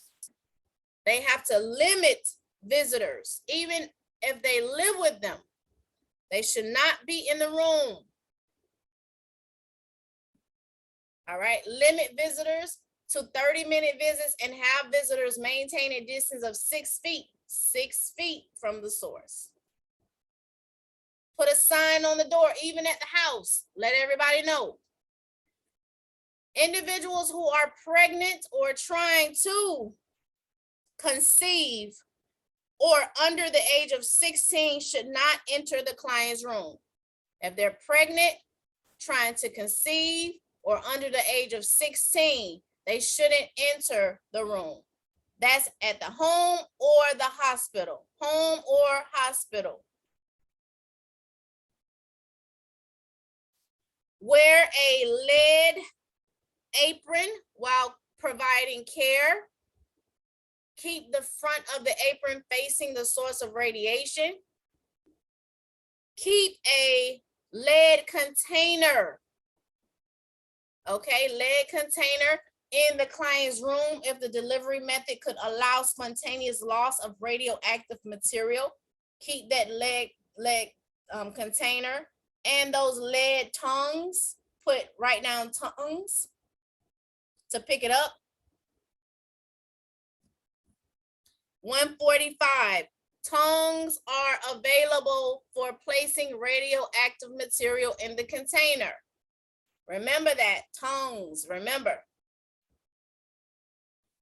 Follow protocol for proper removal of dressing and bed linens from the room. So at the hospital, they keep the linen, in most cases, let's do 147, I'm talking too much. 147, in most cases, all linens and dressings are kept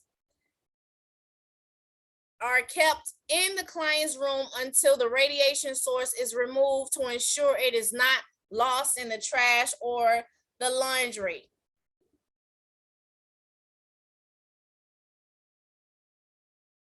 At the home, they bury it. Once it's over, they bury those linen. Client education, 148, remain in position prescribed by the provider to prevent dislodgement of the radiation implant. So you have to remain in the position prescribed. So it's a prescription.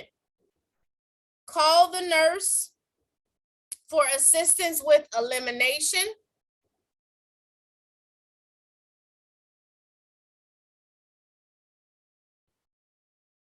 and follow radiation precautions in healthcare and home environment.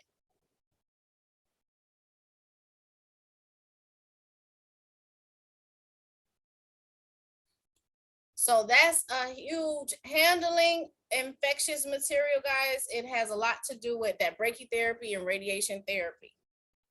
All right, we don't really use anything else, guys. We there's nothing else out there. It's everything else is too strong. So it's brachytherapy, seeds, radiation therapy, external radiation. So again, handling hazardous and infectious material, identify the biohazardous, flammable, or infectious material, follow procedures for handling biohazardous and hazardous material. That's at the home or the hospital. You have to educate the client. Demonstrate safe handling techniques to staff and clients. That's the home and at the hospital, especially if those seeds become dislodged. That's why you have that waste container, that lead container. That's why you have your tongues there. That's why you have your signs. That's why you have your visitors policies. And ensure that safe implementation of internal radiation therapy. So that's trying to make sure that the client understands a position that has to be maintained and they have to follow the rules. Now, external beam, I want you guys to underline external beam, external beam, external beam. So there's a beam coming externally. It's just hitting this area. So if this patient were getting radiation therapy, there will be tattoos here, non-removable tattoos, right? They'll just be regular, there'll be tattoos. And it's like they mark it. The radiologist marks, the radiation oncologist will do the markings. It's a huge deal. It's a big deal. So they'll mark it, and then that person is not allowed to remove those markings until the therapy is over. So that way they'll know exactly the radiation therapists, like the x-ray guys, they'll know where to point the beam. So they'll point that beam here, here, here, and they know because of the tattoo, so you can't remove it. So when the patient comes for external radiation, because I was a nurse, I was a researcher. Y'all know I've been having 11 jobs, so don't judge me. So I was doing research at the time, and I was working in a facility that we did radiation oncology. So the patient will come in, guys. So it's a 6 weeks process, right? It's a 6 weeks process for the radiation. But before they get to it, they have like 3 or 4 visits before, a lot more, maybe 25 visits before we even get down to the radiation. So these tattoos are like a big deal. It's like they'll spend a whole day explaining to them about the tattoos, and they'll actually do a simulation. So they'll see, okay, this is what's going to happen to you before they even start the radiation. So there's a lot of teaching when it comes to external beam radiation. All right. So let's talk about it. External beam radiation, that's a part of safety. External beam radiation, or teletherapy, is delivered in a relatively small doses over the course of several weeks. It can be 6 weeks. So the patients that I work with, it was 6 weeks. All right, aimed at the body from an external source. You see? So unlike internal radiation, the client is not radioactive. So this patient is not radioactive and is not hazardous to others. 3-dimensional imaging facilitates visualization of the tumor. So they have these 3-dimensional imaging that facilitates visualization of the tumor. So you have to see it. So they'll do a CT scan to make sure that those laser beams are going to the right place, and they'll mark it. So 3-dimensional imaging, just think of CAT scan, CT scan. Intensity modulated radiation therapy involves delivering radiation from several angles so that is intense at the time, so it is intense at the tumor, but has minimal damage to the surrounding tissue. So that's why you want to just make sure that they understand, don't remove the tattoos, because they're going to be zapping this area. That, you know, they're going to keep zapping the same area at different points. But, you know, in order to really get this tumor, to really be able to radiate that tumor. So stereotactic body radiation is effective for deep tumors and involve high radiation doses given in a short time span. So this is going to be a high radiation dose, but a shorter time span. So they're going to give them a high radiation dose in a short time span. A treatment that normally occurs 5 days a week for 6 to 8 weeks can be given in 1 to 5 days using SRBT, which is stereotactic body radioactive therapy. So this is just a high dose given at a shorter period of time. Proton therapy involves the use of charged protons to transfer energy to deep tumors with minimal effects of the tissue above the tumor, with minimal transfer of energy beyond the tumor. So they're gonna zap, if this is a tumor in the abdomen, they're gonna zap this bad boy for 1 to 5 days, and it's not going to disrupt or destroy the surrounding tissue. So it's just gonna get that tumor. And this is 1 to 5 days. What I want you guys to know is this patient is not radioactive. They're not radioactive. It's an external beam. So they're not radioactive. So the teaching does not apply to them about the sheets and things like that. Like this teaching, and I know it can get confusing, this is not for external radiation. 131 to 131 to 154. Oh, 131 to 150. That has nothing to do with external. 131 to 150 is not the teaching for external. Now the tattoos, you don't want them to remove the tattoos, but this person is not radioactive. Okay, this person is not radioactive with external beams. They're not radioactive. So for 155, I want you guys to put not radioactive. It's just when that beam goes away, the beam goes away. It's just like a laser. So let me just put it into context. Sidebar. So I was working at this really cushy radiation research job.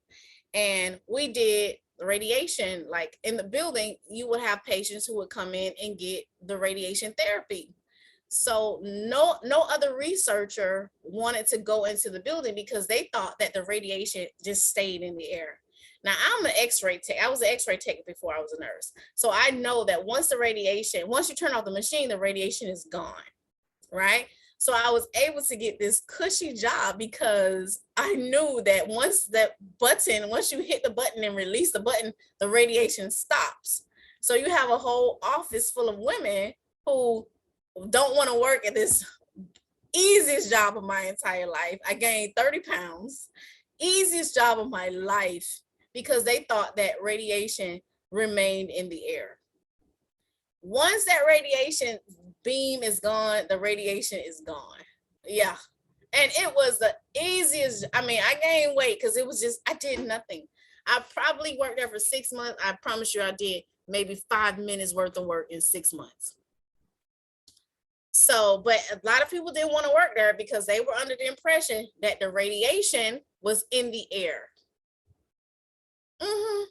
So when it comes to, I knew better. I'm like, I know radiation, man. Like the radiation is gone once the machine is off. You know what I mean? But okay, if you want me to go over there, I'll go over there. So the external beam radiation, it is not, these patients go home. They have a ride there. They come into, they sit in the waiting room. Yes, they are. It's called yes, I'm gonna put it in the chat. Yeah, they're hiring. It's called oncology. It's a full-time oncology, full-time oncology research nurse. Okay, and it was beautiful. But these guys, when they come in, guys, they drive from home, they get the radiation. It's 6 days, it's 6 weeks. They have to come every day for 6 weeks. Well, Monday through Friday for 6 weeks. But they go home, they're not radioactive. Now, if you have a seed implanted, then these are the rules that you have to follow. Two different monsters. Well, not monsters, but you guys know what I mean. Two different things. Okay. All right. So nursing interventions. Now, this is for that external beam. I couldn't find any free images. So just let me just explain this picture to you. All right. So the skin over the target area is marked with, we're on 162. It's marked with tattoos, right? So let's just say that this area was marked with tattoo. Now she has breast cancer, but they would have had tattoos. It's a really small tattoo because the tumor usually in the breast is very small. So you want to make sure that she does not remove that tattoo. But I wanted you guys to look at the redness, because when you get radiation for 6 weeks every day for 6 weeks, this skin is red. So now this is our nursing intervention now. All right, now it's our time. Just disregard this picture. Like I said, I couldn't find a free picture with the tattoo. So disregard this picture, because she just had it removed. She just had a mastectomy. When you have radiation every day for 6 weeks, you have this radiation hitting one spot. Yes, it becomes irritated. It becomes red. Sometimes it's so bad that the patient has to miss radiation because it's so red. They just cannot, they have to skip a day, which can be detrimental because they have, that prescription is there for a reason. So how do we help? That's our job. How do we keep everybody safe? How do we educate the client? So I want you guys to put from 163 all the way to 183 heavy hitters. Now we're into the heavy hitters for radiation. It's painful. It is painful. And can I tell you guys something between us? Because we're all nurses here. We're doing, at the research center, we are doing we do radiation, right? That this patient comes in every day and it's painful. This patient comes in every day for 6 weeks and get this same area zapped. Do you know that in order to prevent this redness and this swelling and this very, very, severe skin rash, they call it dermatitis, do you know what you can do as a nurse? Put saran wrap over it. So I would apply this film, a film, like a translucent film, like we put over IVs. I would put it there and I would change it. If it would peel off, I would change it.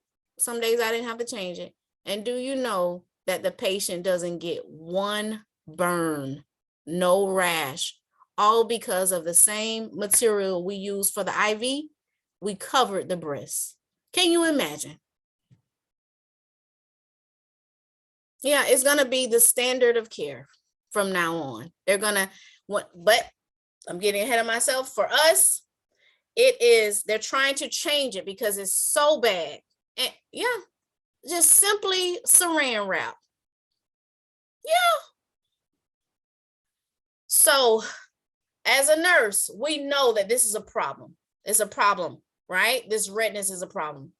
So the skin over the targeted area is marked with tattoo that guides the positioning of the external radiation source. So what do we want to teach? 163, provide a well-balanced diet that does not contain red meat.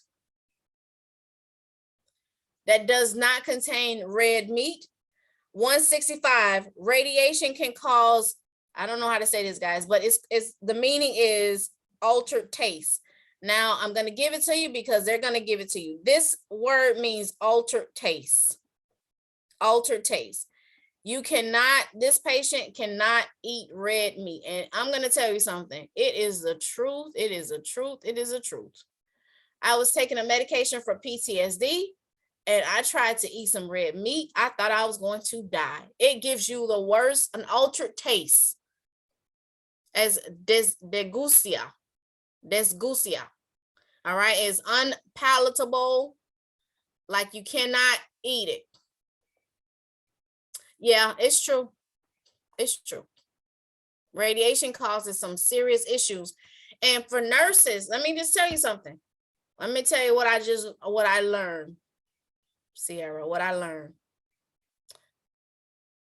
If you meet some humble patients who have to go through this, I mean, I feel like this was the first time I was like, I wasn't overwhelmed with patient care. I mean, I only worked 5 minutes, but I just saw a different side of patients when they were going through cancer because they had to get radiation therapy every day, chemotherapy. But I tell you what, it made me cry sometimes when I would hear them ring the bell because the cancer is gone. So it does work. I have changed my whole outlook on radiation therapy and chemotherapy. Okay. So it does have its side effects. So what do you want to do? Provide a well-balanced diet that does not contain red meat. I want you guys to remember that because radiation can cause an altered taste and red meat will become unpalatable. They won't be able to eat it. 165, help the client manage fatigue. Yes, they're going to be very tired. Fatigue. Tell them about rest periods and scheduling activities with rest periods in between using energy saving measures. So you have to teach them about the fatigue, and fatigue does occur with that radiation. It does with that external beam. Monitor for radiation injury to skin and mucous membranes. So I would always check the one, I only had 2 patients the whole time I was there, but the 2 patients that I had, I would look inside of the oral cavity to make sure that they're not having any type of, breakdown, mucocytosis. No, not mucus. What is it? Hold on. It's not mucocytosis. I would look in the oral cavity for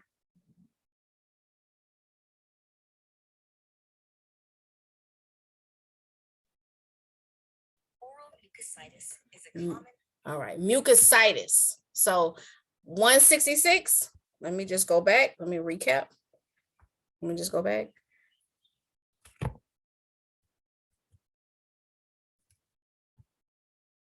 So 166. Okay, 166. Monitor for radiation injury to skin and mucous membranes and implement a skincare regimen. So you're going to monitor for radiation injury to skin and mucous membrane. All right, because you guys know that this patient can start having issues like thrush. That's even with external radiation. And 167, skin blanching, erythema, desquamation, swallowing, hemorrhaging. You're monitoring that patient for these adverse effects: blanching, redness, desquamation, swallowing, hemorrhaging. And then mouth, this patient will have like dry mouth or mucositis, or you guys know what it is. Let me just spell it because I can't say it.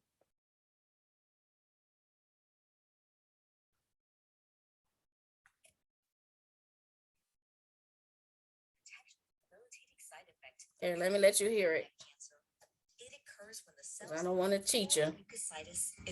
Mucositis. All right. So you're looking at the mouth for mucositis and dry mouth. So I gave you a little picture here. All right. Mucositis. Okay. So we're always assessing, even for external radiation. All right. We're always assessing for that. And then for the neck, difficulty swallowing. And that's an issue also, guys, believe it or not, difficulty swallowing, because if that radiation is going here, look where the neck is. Can you understand why you have to check for swallowing? And then abdomen gastroenteritis, you're looking for gastroenteritis. And of course, we specialize in A, B, C. So we're always worried about airway, breathing, and circulation. So monitor CBC, possible decreased platelets and WBCs.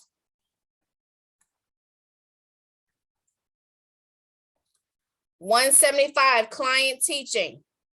Adverse effects depend on which part of the body is being exposed to the radiation and how much radiation is being administered, but still remember the mouth and the neck.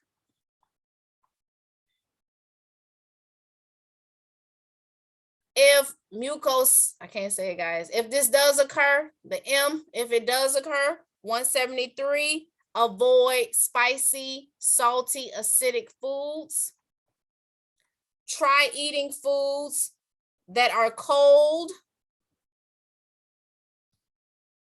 Gently wash the skin over irradiated area with mild soap and water. So gently, you want to gently wash this area, and you want to dry the area thoroughly, but using a patting motion.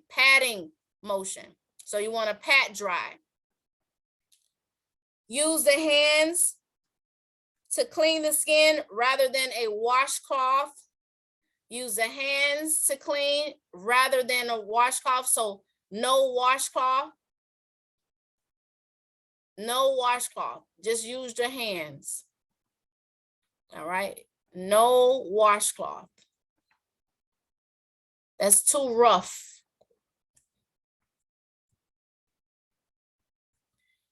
$178, do not remove, do not remove or wash off radiation tattoos. Don't do it. Don't wash off radiation tattoos. Do not apply powders, ointments, lotions, deodorants, perfumes to the irradiated skin. Do not apply powders, ointments, lotions, deodorants, perfume. All right, no powder, no ointment, no lotion, no deodorant or perfumes to the skin, to the irradiated skin. Wear soft clothing. Avoid tight or constricting clothing. Avoid tight or constricting clothing. Do not expose the irradiated skin to sun or heat source. Inspect skin for evidence of damage and report to the provider. Inspect the skin.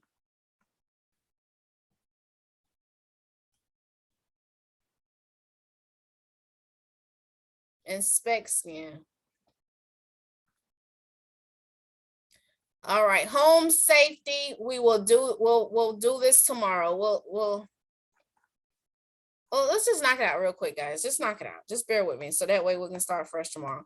So home safety.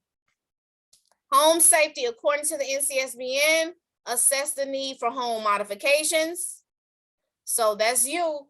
You have to know about lighting, handrails, kitchen safety. No. Let's do it tomorrow, because I'm gonna get to talking and we'll be here to 3 o'clock. So tomorrow, I'll send you guys the link at 10:30. So remember, guys, for you guys that came in late, so I'm working at the Cleveland Clinic now, and I'm working at St. Mary's now. Okay, so I'll let you guys know a week in advance the days that we are gonna go on. So it won't be Saturday and Sunday next week. It most likely is looking like Monday, and it'll be another day, but I'll let you know. I'll send you the recordings. Okay, so let me stop this recording now. All right, any questions from me?